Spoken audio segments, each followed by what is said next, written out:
The square is the only format which suits both the diamond guide and the rule of thirds. This suggests that there is something special about the square canvas.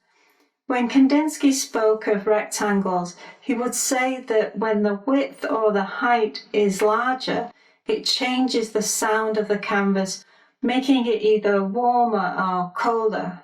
He suggests a horizontal canvas is colder and a vertical canvas is warmer.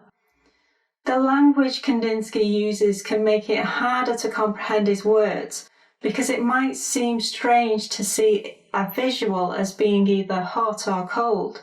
But we do sometimes think this way when we talk about colours. We say that reds, oranges and yellows are warm, and we say that blues and greens are cold.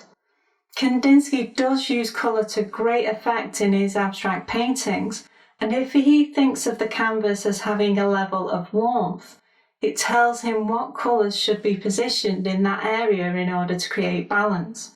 A warm area of the canvas would require some cooler colours in order to create balance.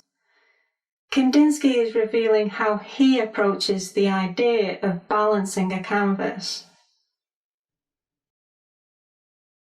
However, if it's too complicated to drift into Kandinsky's theories on colour as well as his theories on composition, you could just interpret Kandinsky as saying that if the width of the rectangle is large, then it has one effect, and if the height is large, it has another.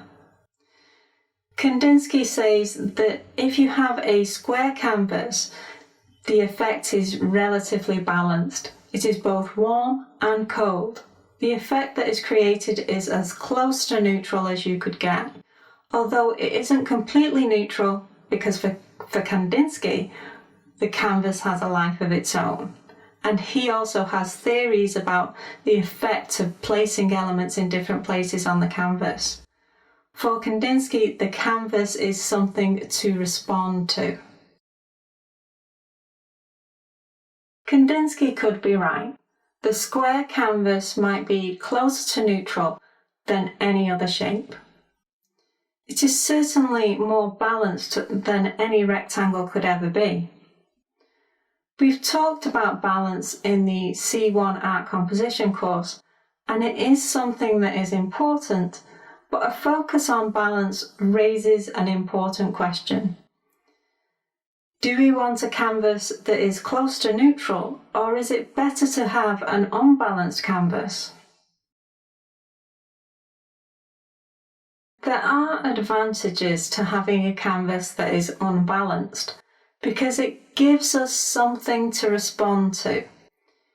If there is a lack of balance, we immediately know the next element that should go on the canvas. Kandinsky wouldn't have been daunted by a blank canvas because the canvas was never empty, it had its own force. If Kandinsky was faced with a horizontal canvas, he knew that to balance what he perceived as a coldness, it would require some warmer elements.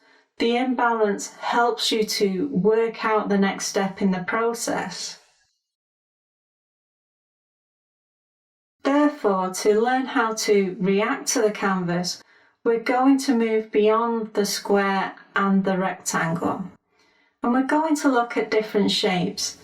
There is no reason why you can't have a circular or triangle-shaped canvas. I'm going to look at ways you could respond to these shapes. We're so used to the square and the rectangle that I don't think we consciously see ourselves as responding to those shapes. We need to train ourselves to recognize how we react to a canvas. The square and the rectangle are the most common shapes of canvas, and I wouldn't stop using them. I hope that experimenting with different shapes will improve how you react to the square and rectangle canvas. It's easier to be consciously aware of responding to a circular canvas because it isn't a format people usually work in. but the square and the rectangle have become too familiar.